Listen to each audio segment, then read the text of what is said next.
Guys, welcome back to another Hoyt bow build with our good buddies at Wild Arrow Archery. Today we have something special. This is the brand new Hoyt Aluminum Ventum. And now Jeremiah is going to tell you all the specs about it. Dude, I've been stoked for this. I've been dying to get my hands on this bow. So yeah, I think Hoyt's going to knock it out of the park this year with this. So let's pop this thing open. Let's take a look at this bad boy. You got it, man. All right, first look. The brand new Venom. This one came in buckskin, which is probably my favorite color that Hoyt does. Yeah, we have a lot of guys, when the Hoyt discontinued that, they wanted that color back, so I'm glad to see Hoyt finally put that back in the lineup. Oh, that is sexy time. Very different looking bow. Yeah. Compared to like what we've been shooting the RX series. Yeah, Hoyt did a great job on this bow, and there's actually a lot of features that they've packed into this bow, a lot of things to talk about, and actually some really big changes for Hoyt for 2021. So kind of the first thing that you notice is new riser design. Yeah. I mean, it looks sharp. They came back with buckskin, which is one, I mean, I'm so glad they did. We've had so many customers want buckskin back, and Hoyt finally listened. It came back out with that. By far my favorite solid color they've ever done. We hear that a lot. So, but yeah, kind of a three-dimensional look in the riser, better cutouts, and then they still kept the integrate rest option that they came out with, which a lot of guys like running that, where the rest will actually bolt to the back part of the riser. So for guys that don't want anything sticking out, that's a great option there that they still kept in there. But one of the biggest things too that I noticed just when you pull it out of the box was the new stabilizer bushing. Yeah, this is wild. Yeah, and the concept is fantastic. So typically with most bows, what you fight is a bow that's unbalanced. You get a bow that's too top heavy. You got from where the grip position sits, you got all this riser, and in order to make a bow shoot accurate, they really had to kind of stiffen this area and make it a lot thicker, and so you get a disproportionate weight.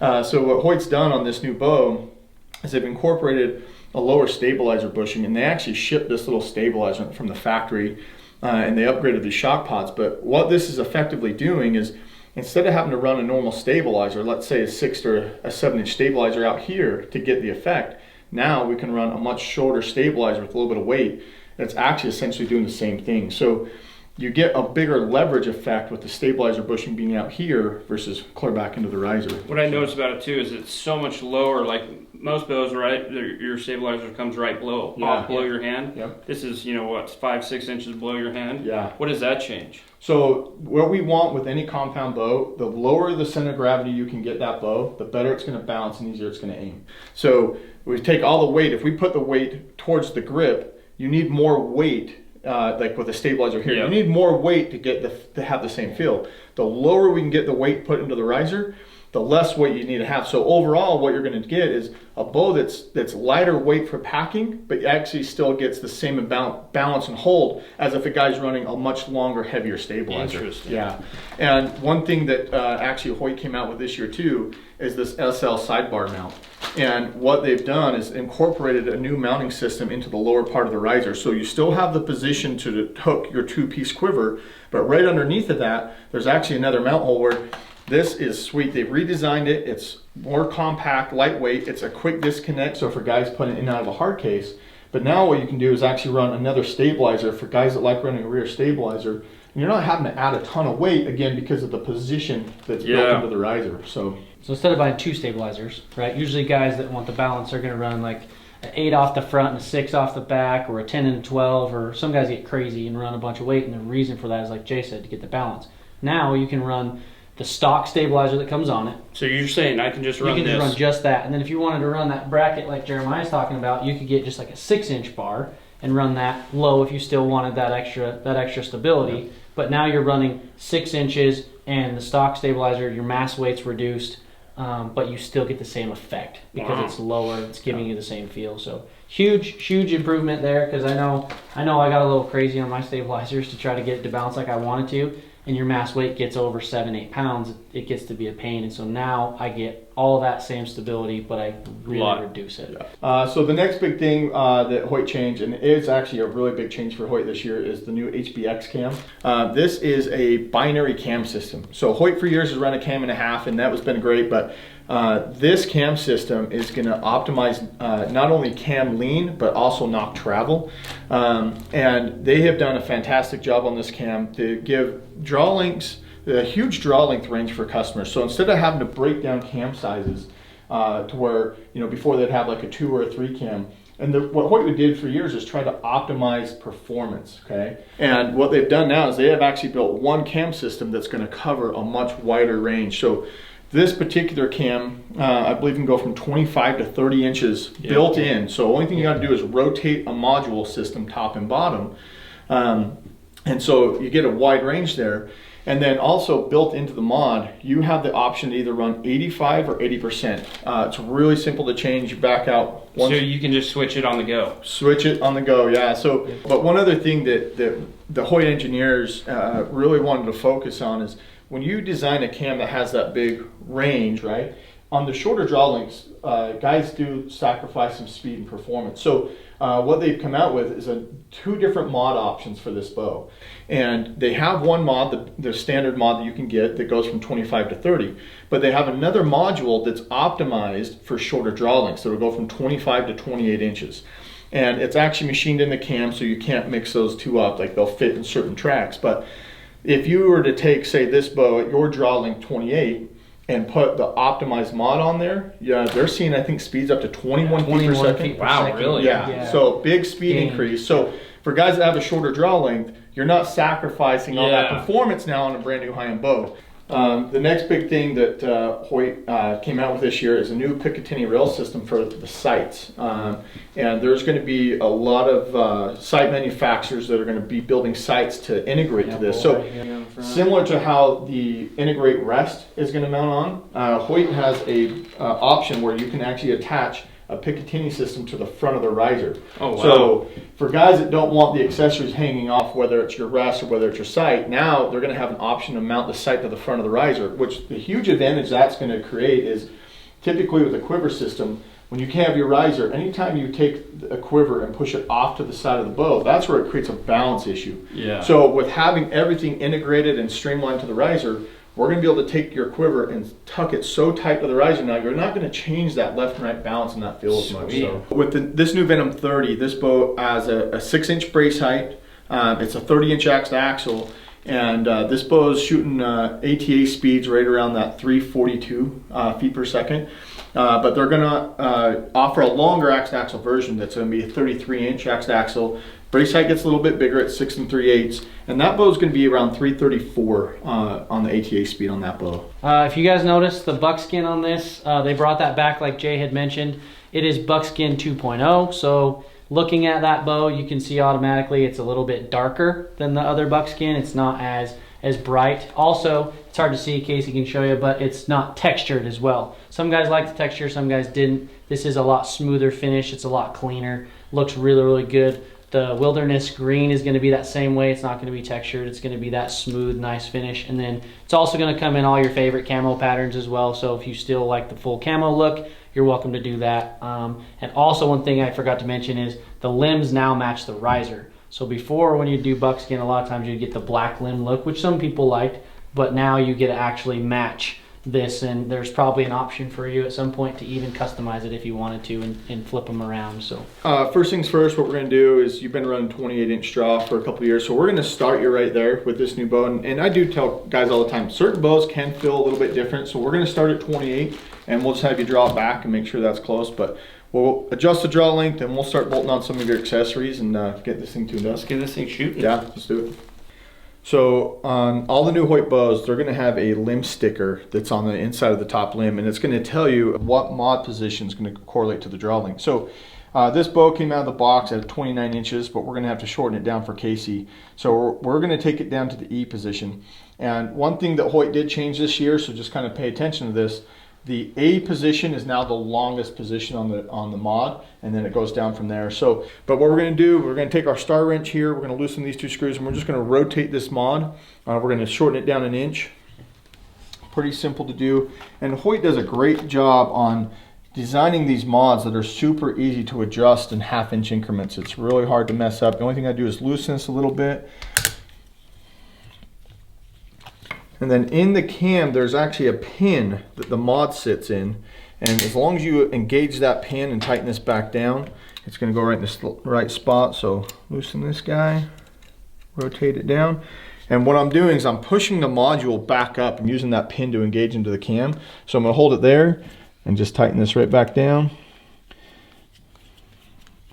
And what we're going to do is the top cam, we're just going to do repeat the same process on the bottom there, and we're going to take this thing right to 28 inches.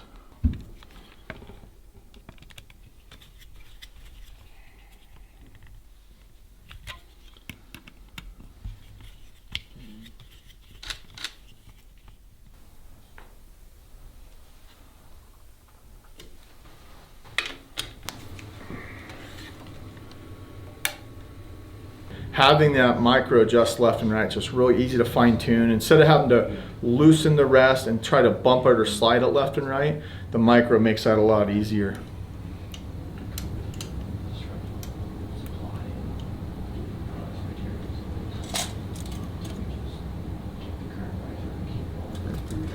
Pretty close, cool, looking good. So you guys seen us use this before. This is a T-square from Easton, and you know, there's a lot of level systems out there. They work well, but I'm a big fan of these T-squares. So when I clip this onto the serving, I clip it all the way against the metal. You can see that the bottom edge of this is barely contacting the rest, and then if you follow this line, you're going to see the 0 mark here. That 0 mark is going to be where I want to start the bottom of the arrow shaft. So what I usually like to do is take like a silver Sharpie or some type of a marker, and I'm going to mark that 0 point so I know when I'm starting the tie on my loop and my serving, that's exactly where I'm going to start it. So that's going to be my 0. I'm going to go ahead and start my loop here.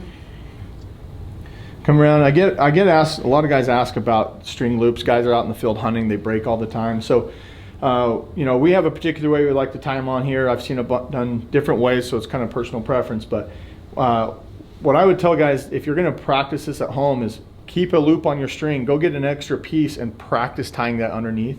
But what we like to do here is I'm going to put the loop on. I'm going to take the left side. I'm going to go down and around, over the top, and then back through.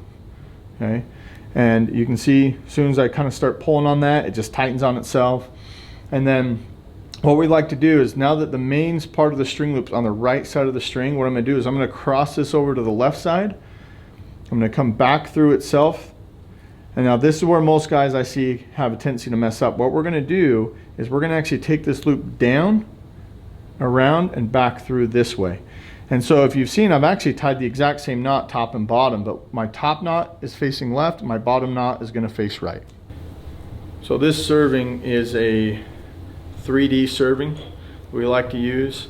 They make it in various colors, so for guys that kind of like to match their bow or the loop, they can. So what I'm doing is I did double overhand. I'm pulling this kind of up tight against the bottom of the nock itself, and I'm just going to pull down tight. And then I'm going to rotate to this side. So I like to go back and forth on each side. Same thing, we're going to do double. And I'm going to put this underneath. So as I'm tightening down, I'm going down underneath each knot that I go down the string. So I pop that out. You can see I've got the perfect tie-in now, and I've got the perfect gap from my bottom of my serving to the top where that nock's going to fit in. So I'm going to take this to the outside of the limb, run this cable up through there. And I'm actually going to tie in the same knot that I do for the string loop here. So it might take a minute to kind of get familiar with that. Pull it through, wrap it around itself. I'm going to position it on that rubber pad. That way this cable for the limb driven rest is not going to slide around. I'm going to pull this tight. And then what I'm going to do is I actually like to take a pair of pliers. I really want that knot to be secured and tight there.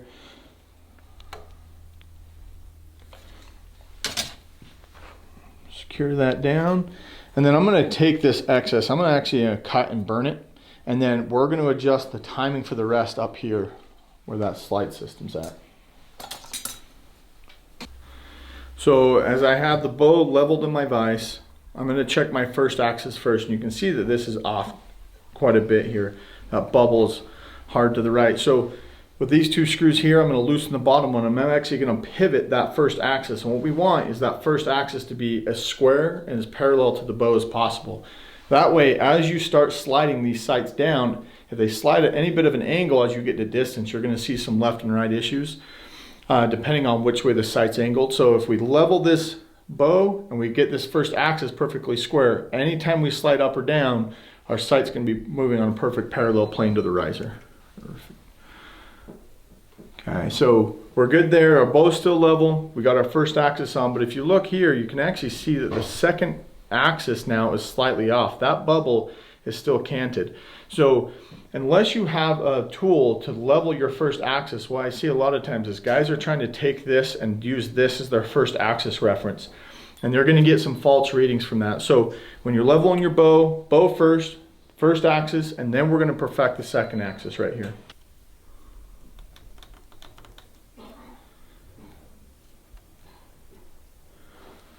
So the difference between this and the QAD, I can't actually make it go up. So it's going to come up automatically. Yep. So when you draw, this limb is going to flex up and it's going to reduce tension on this cable. Which causes? It's automatically going to lift. That's like opposite of most. Yep. It's opposite. So you want me to shoot through paper? Yeah, let's see what it does there. And then kind of let me know on the draw link too. We'll look at that. Jeez. It's been a while. Does that look good? Yeah, so I almost feel like it could go longer, but really. So where the string is creasing from your nose to your mouth is good. If you want longer, we'll actually probably go slightly longer into the actual string loop on the bow. Okay. So if I just take a picture of you, your shoulders were slightly behind your hips. And so if you're back, what happens with that is when you're here, now you're feeling you have duck. So this next shot, only thing I want you to do is just straighten up a little bit. But when we're like really perfecting like the draw into the bow, there's 2 points that we break that down in. The first half is when you draw, is where does the string hit your face here, right? Corner of your mouth, tip of your nose, and how square is your head position. If that looks really good, but you still feel a little scrunch, instead of having to do like a 1/2 inch on the bow, I like a longer loop. So what I'll do is if I feel like the string yell is here good, but I feel scrunch, I'll just go to a slightly longer loop and it'll let this hand roll back and let that back shoulder get in a more comfortable position. Yeah. So you can kind of adjust draw lengths by 1/8 or 1/4 inches off the loop without having to play with the cams themselves. So it really is like. Yeah. So did my shoulders look better? So there you go, better stance there. Okay, get to your anchor point. Okay. Better. And then lean your shoulders towards right there. Better. Much better. Bring that up just a tiny bit. Good. There it is. Yeah. We'll make a couple of tuning adjustments here, but I think we're going to be pretty close. So. Sweet.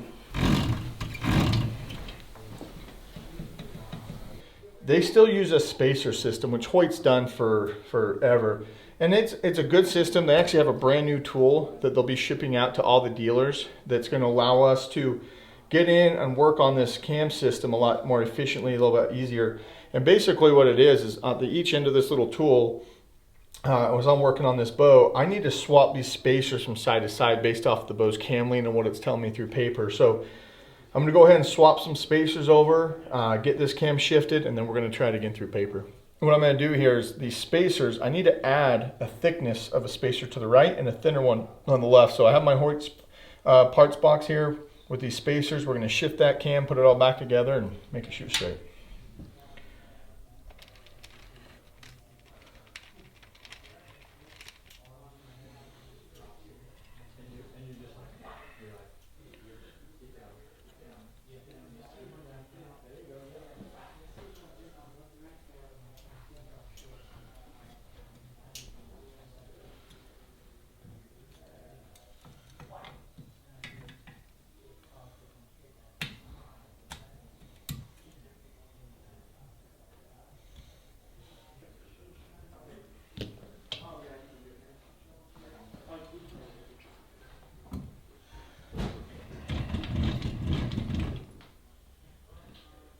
Sure everything looks good there.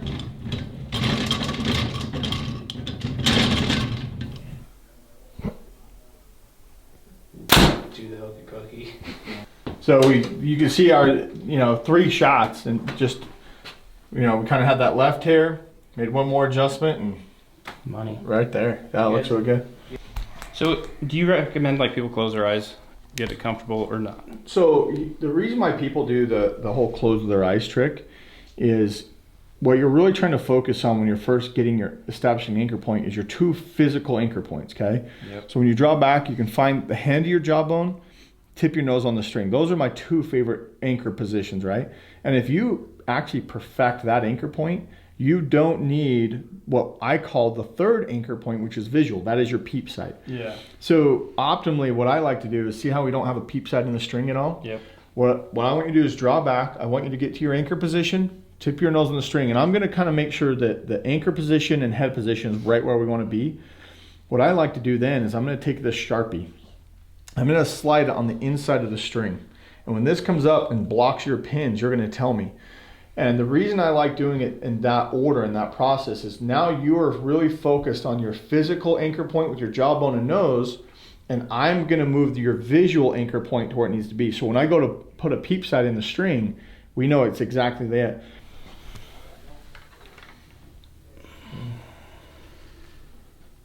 Nice, yeah. Lean towards that target just ever so slightly. Good. Okay. Then you move up or down. Up, right there. Perfect.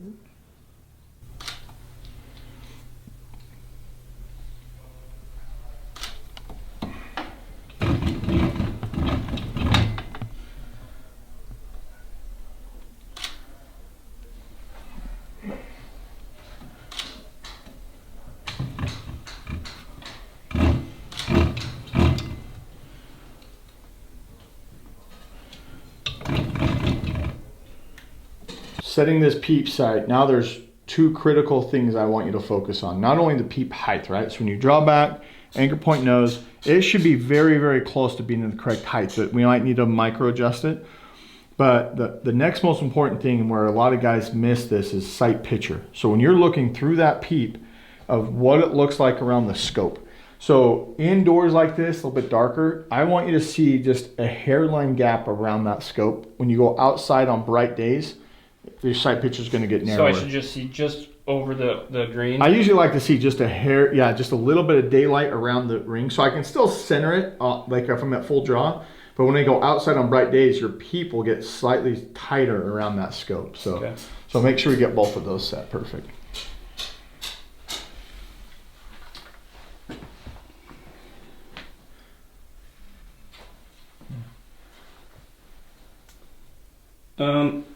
Like twist it to the left. There. Oh, it looks pretty good right there. Good sight picture? Yep. Okay. Excellent. Cool. Shooting darts. Yeah, that looked good. Yeah, right on. Okay. I've kind of gone to a heavier arrow in the last couple of years. So this is the Easton Full Metal Jacket, the 5mm. I've got a 75 grain brass insert, and I'm shooting 100 grain tips. So this arrow is right at 530 grains. Nice. Yeah. So a pretty heavy arrow compared to what I used to shoot. For sure, yeah. So, you know, we went ahead, we put everything together, you know, 28-inch draw, and what we like 245? 245, yeah. And this new cam system, it has a breaking over where you can put the new the performance mods. It's more optimized for your draw. So we're going to swap these and put these on the bow and then run it back through the chronograph, and it'll actually kind of give us a good idea of what performance, what you're going to gain. See how but Hoyt's saying up to 21 feet per second yeah. faster. So they've been doing a lot of testing with this, and they're saying it's changing quite a bit. And it does vary a little bit based off of the draw length, but I think because you're going to go from the 28 to the 28 on this mod, which is as long as this mod will go, it's going to be a perfect test to see how much performance we're really going to gain with these new mods. So sweet, let's do it. Yeah.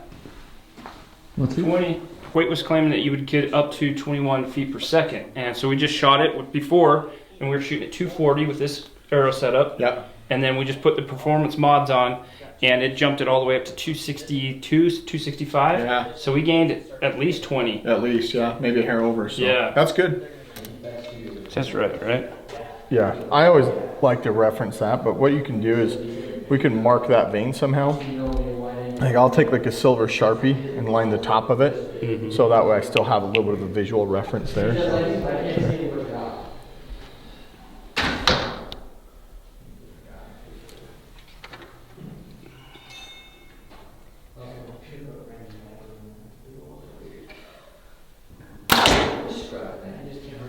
Should be close to 20, yeah. I'm gonna bump it left just a hair, but I think height is gonna be pretty dang close. So. Definitely Shania.